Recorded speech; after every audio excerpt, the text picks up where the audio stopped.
Hey guys, welcome back to another episode of What's My 100%.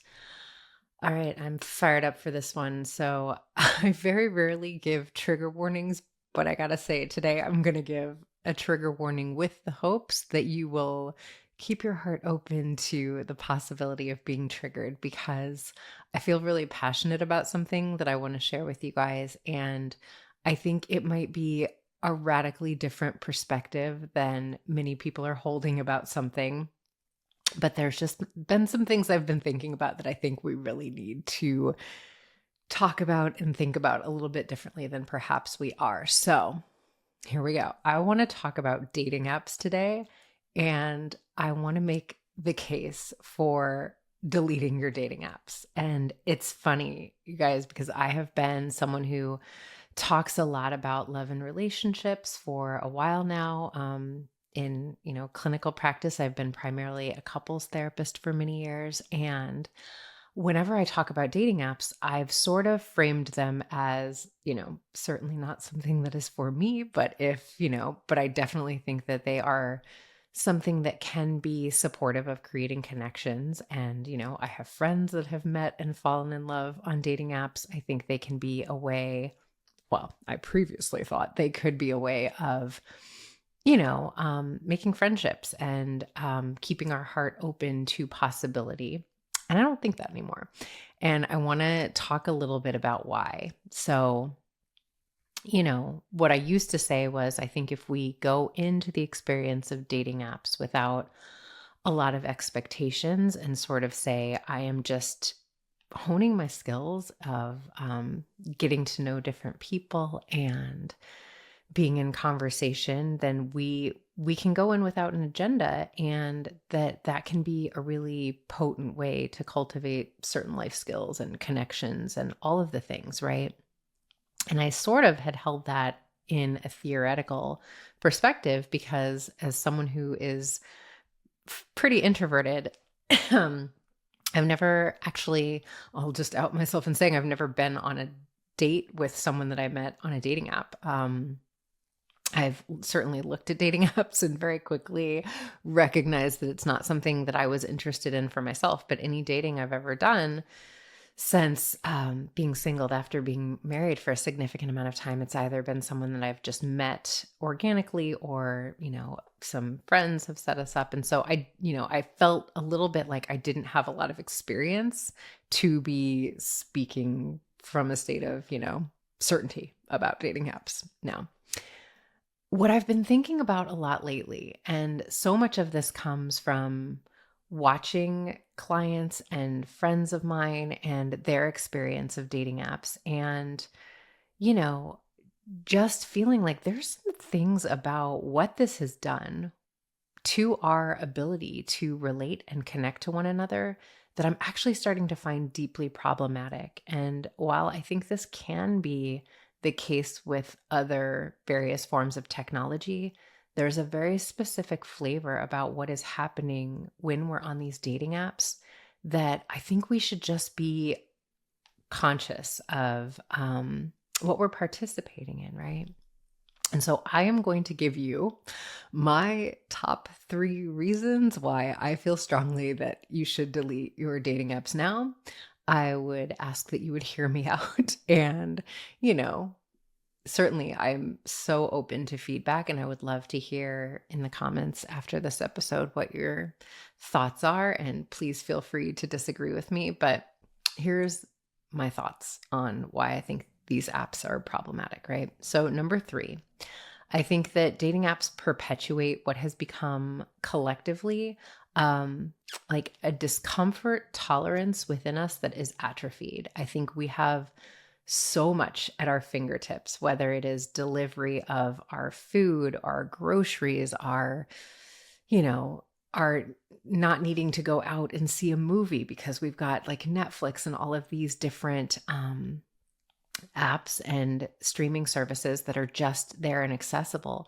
But I think what is happening to the human race is we are really not in the space where we know how to tolerate any discomfort. And from a psychological perspective, I think that becomes challenging because I think things that could conceivably be growing edges or the stuff of life that are going to be some of the inevitable discomforts that we will face in our human experience, we have reached the point where they become intolerable and we sort of shut down. And I think there is something in just this thing of like our ability to withstand discomfort being atrophied that has really created like a sort of entitlement to everything being easeful and you know, just never feeling challenging at all. And I think there's something about when we talk about anything that comes easily, I think we don't value it in the same way, right? So if you let's start with like food delivery as an example. If you spend the time, go get the groceries or go to the farmer's market and prepare a meal, um and as someone who can cook, doesn't always love to cook, I understand and certainly have very much had the pull to the ease and the convenience of some of these food delivery services. And I think in a lot of ways in 2020, a lot of us just sort of got in the habit of having those things delivered. I think we were trying to support restaurants that were really struggling during 2020. And I know for me and many people, it just sort of became a habitual way of having that ease and convenience when life was full and maybe busy, that it has felt challenging to step away from. But what I was saying was, if you think about when you go get groceries and maybe even use a cookbook and create a recipe that is just has had a lot of your labor and your consideration and your time and energy put in it, there's something about the way that you value that meal, or that the person that shares that meal with you feels really cherished and acknowledged in the time and energy you spent, which feels a little bit different than when you just like grab a plate and put the takeout box to the side and put the food on the plate. It's just a very different experience of how you value and hold that meal with a sense of reverence, and that it is like a beautiful sacred thing about this human experience, right? And in my experience, you guys, there's a lot of that is happening with dating and how we are just feeling entitled. It's so funny. I saw a reel the other day that I was sharing with some people that I saw that was like, a girl had recorded herself, just like put the phone where the person she was on a date with couldn't see that she was recording their conversation, but she was on a date with someone and they were sort of arguing about her unwillingness to come home with him.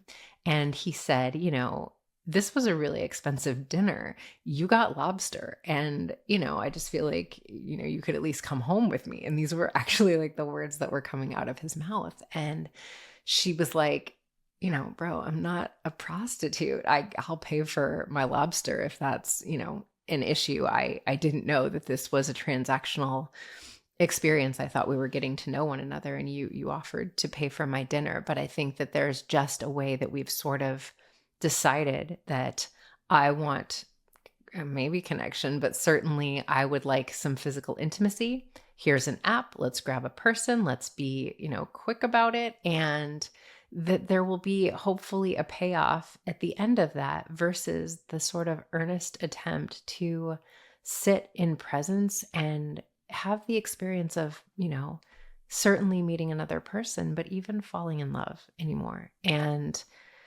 to me, that becomes a little bit heartbreaking on several levels. I'm someone who has worked with couples for many years. And I got to say, that level of transactional dynamic doesn't end when we're past the dating phase. If that's how we start our relationship off, not from the space of discovery and what is so unbelievably sacred about this other soul that I'm sharing time with, I promise you that will be what perpetuates in that relationship dynamic as we get to know one another a little bit more. But yeah, I just think that there's something about like, this should be easy. This should be convenient. That sort of takes away all of the magical, yes, sometimes anxiety provoking elements of what it is to fall in love with someone and date. There used to be, I was just talking to someone of my generation,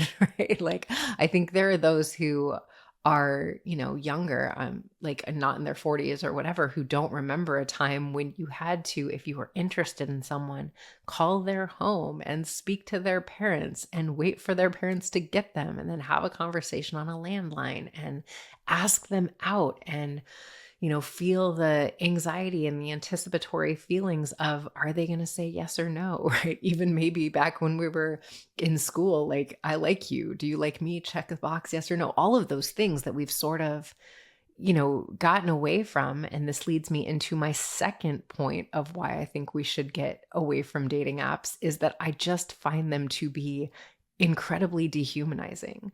A friend of mine talks about how dating apps become like you're like swiping baseball cards. But like human beings become less of like humans, right? They just become all of these sort of generic ways that we're sort of commodifying and labeling and putting all of these parameters on, like, is someone a certain height, do they make a certain income, do they have the qualifications of what I'm looking for? And I don't know about you guys, but I've never had a significant connection with someone where it wasn't really about who this person was as I got to know them more intimately. And that has never had anything to do with like that person's, I mean, certainly there's attraction. I'm not trying to minimize that we will be physically attracted to people, but so often that has so much more to do than like their physical appearance. It has to do with their energy and their,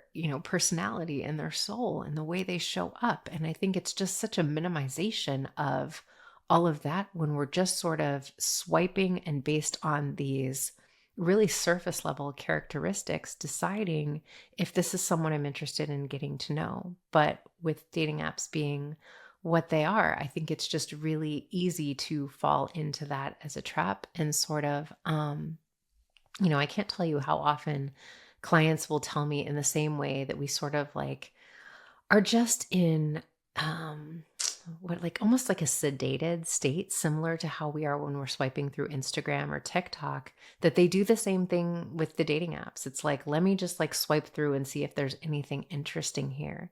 And I think it's another way that we can sort of be anesthetized as we're moving through our lives versus getting out in the wild and conceivably meeting some people who I have an organic connection with, based on who they are. And, I've been really trying to think of another word, but I'll just say the word troubled watching some of the cultural conversation right now. There's certainly all of the red pill content, which I don't even want to give a ton of airtime, but the, incel conversations. And then there was this huge like British Vogue article that I feel like people have been talking about nonstop, where I think the author of the article said that now having a boyfriend is embarrassing. And there's just these gender wars that I'm watching perpetuated that feel so unbelievably dehumanizing and not willing to be close enough to one another to actually get to know people, right? Like I often say, it's really difficult to hate people up close. It's really difficult to generalize when you are having experiences with people that are sort of challenging whatever the generalizations or the stereotypes are that you've been fed, right? It's like, well, I know a man who I would be very proud to date and not be embarrassed about dating, right? But you can't have that felt experience if you're not actually experiencing people. And I think, oof, you guys, there may be actually like a very concerted effort to get us into this place where we are experiencing one another in such a polarized way.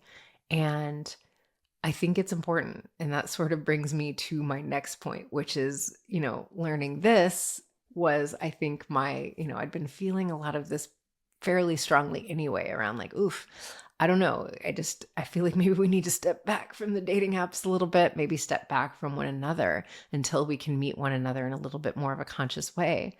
But this next point, and this is my number one reason why I believe strongly we should get off the dating apps, delete them immediately, if not sooner, is that I just found out that the CEO of Match Incorporated, which includes apps like Match.com, Hinge, and Tinder, is a board member of Plantier. Now, why that matters is what I have come to understand is that as a board member of Plantier, who's sort of involved with the current administration, this is less of like an actual political statement as what is happening, and I think could conceivably be happening in any of the administrations based on where things are shifting around technology and how people are relating to technology and will moving forward. But basically, this new CEO has been tasked with gathering data on U.S. agency or gathering data for U.S. agencies, and using AI to flag suspicious behavior from U.S. citizens. Now, the number one point of agenda on how to do this through Match Inc. is by starting to integrate AI features into the user experience of dating apps. Now, why this matters is that to me, there is like a very concerted effort to create such a disembodiment and just sort of like checking out through all of the ways that AI is being pushed pretty strongly, you guys. Like I was noticing the other day, when you log on to Zoom, it will say, would you like to use AI to sort of like support you in whatever this conversation is? And you can check yes or no. And then on the side, it says, check this box if you don't want to be asked this again. And when I tell you, I have checked that box saying I don't want to be asked this again like 15 times. And every single time it pops up. And AI, is incorporated in everything now. When you do Google searches, it gives you the AI component of whatever it is you're asking for. Whenever you're doing anything on any of these other apps, it's consistently asking you if you would like AI's perspective.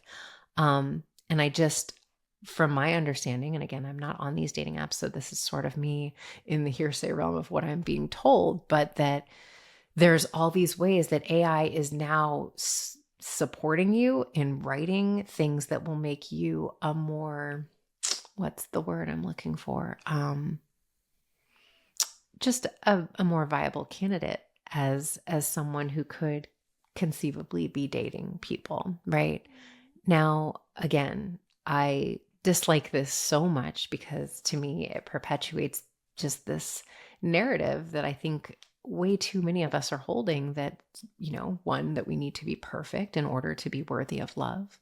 Two, that we need to curate perfect conversations in order to I just think we're becoming sort of atrophied in our ability to communicate with one another, and certainly to communicate without believing that we need support or enhancement of some sort of digital tool, but also, just the unbelievably problematic elements of, just like what it will look and feel like for us to be so sort of checked out from this experience of actually feeling the excitement of being discovered, which to me is so much of what it is to fall in love with someone, right? Like who I am and who this person is, in our own particular brand of unique magic for each of us, are just aligned and vibing and excited to discover one another's quirks and pain points and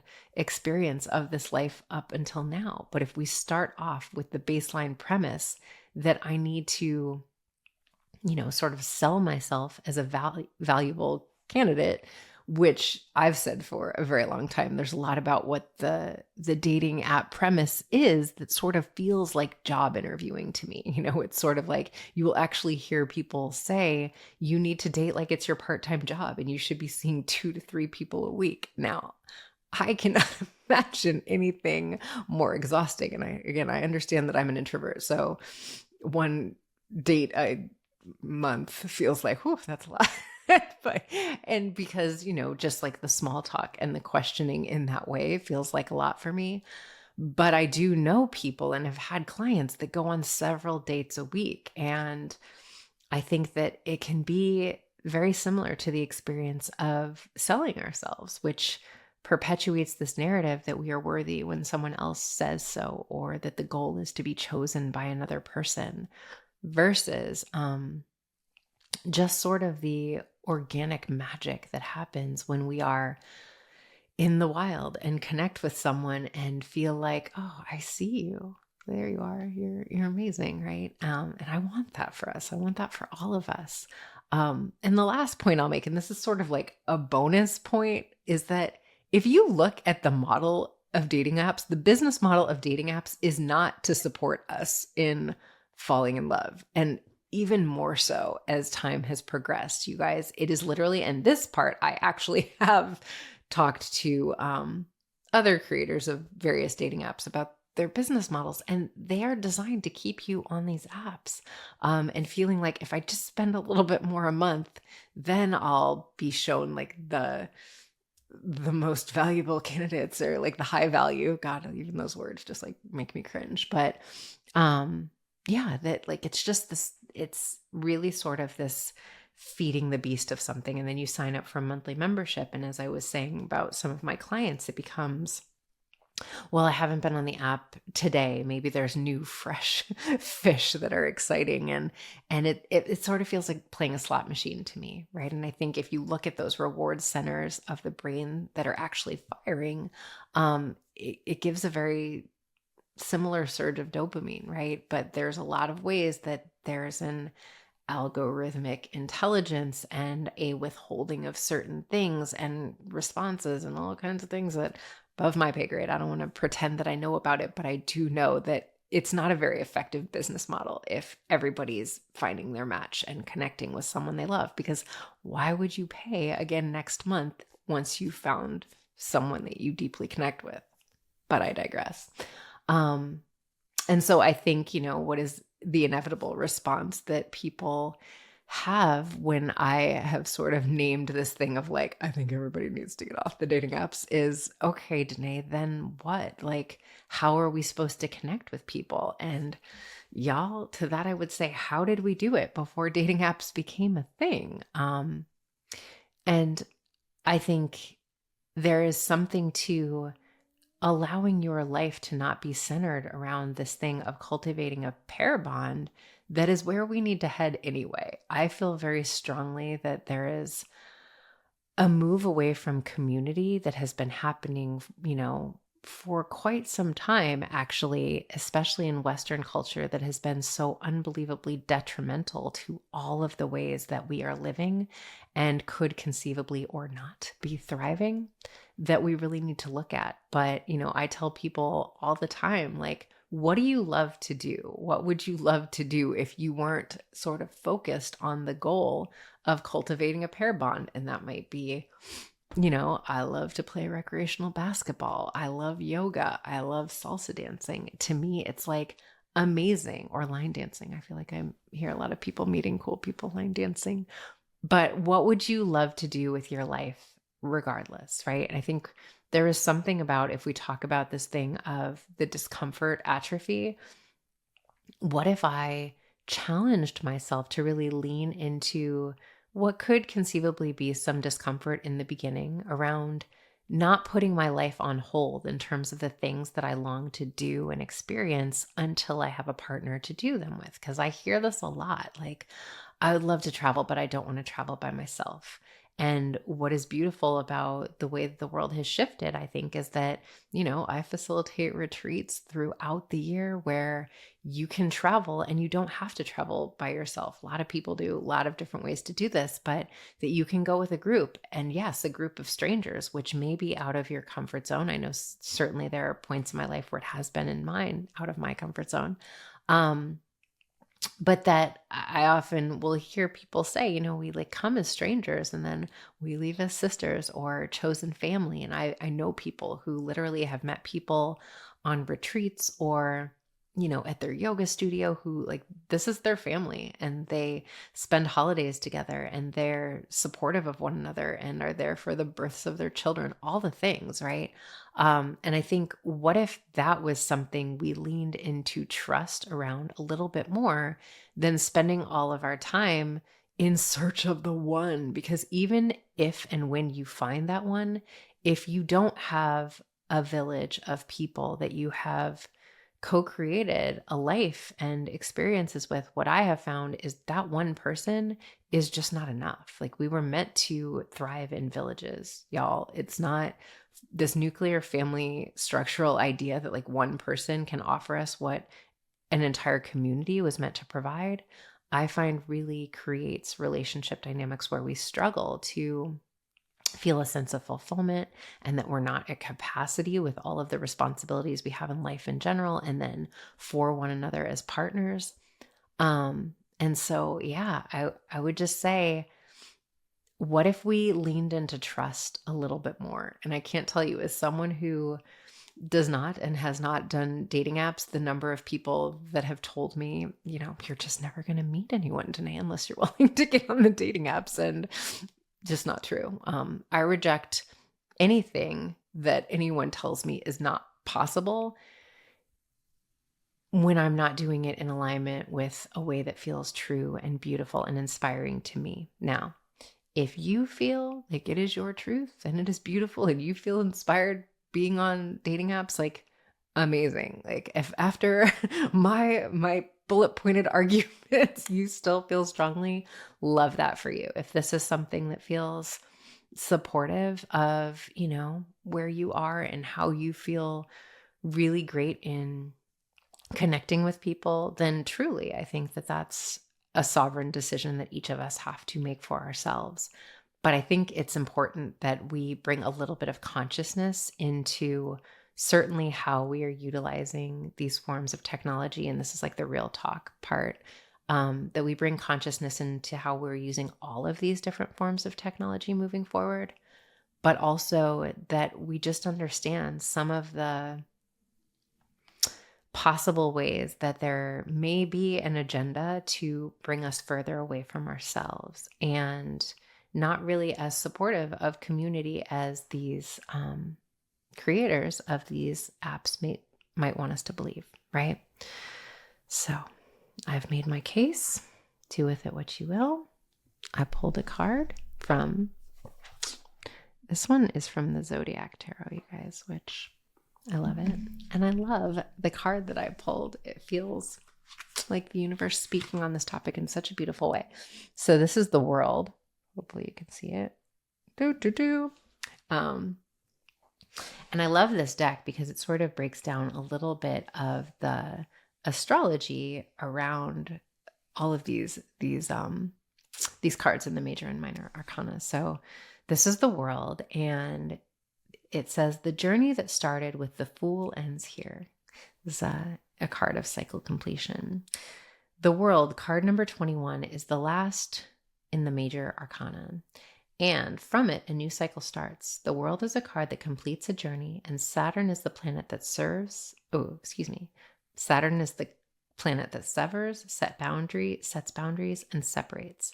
Around the central figure of the card, we usually find a wreath, something that represents a whole, the closing of a circle, the achievement of a goal.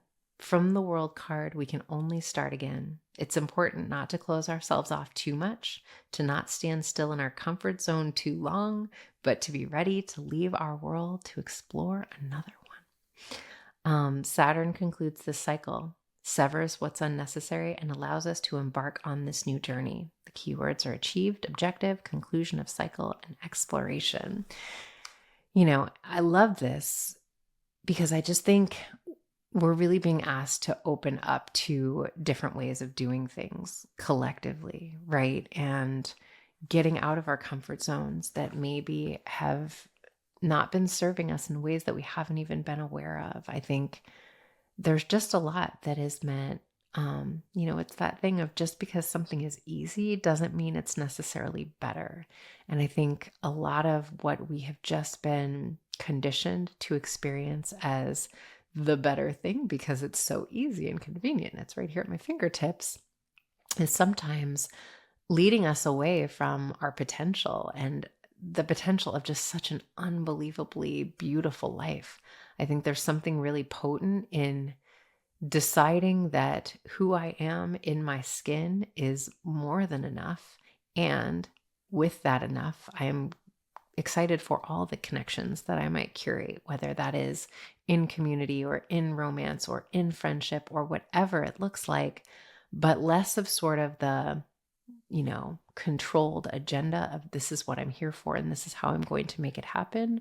Because I think that's always an illusion that we could do that anyway. But I certainly think there are elements of the ways that we've been doing a lot of things that are just sort of perpetuating those illusions in ways that I think we are collectively being asked to get honest with ourselves about.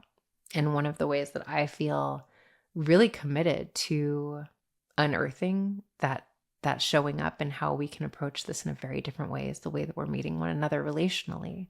And certainly in romantic relationships, that's sort of my jam, but also just in our relationships across the board. And how do we come back to the space of experiencing one another as sacred, and that matters maybe more than anything else right now and always, but we're remembering. So thank you for coming to my TED Talk. I'm kidding. My TED Talk on dating apps. I might see if I can apply for a TED Talk. That's how strongly I feel about this, you guys. I'm like, off the apps, everybody, please get off these apps. But on this one, I would actually really love to hear your thoughts and feedback and, why you disagree with me. Because if you think these apps are bringing us closer to our humanization and connection and, compassionate ways of interacting with one another, I would love to hear where my blind spot is here, because I feel very strongly, but I'm always open to what I don't know and I don't see. So I'd love to hear your feedback. Thank you so much for listening, and I will see you guys again, hopefully sometime soon.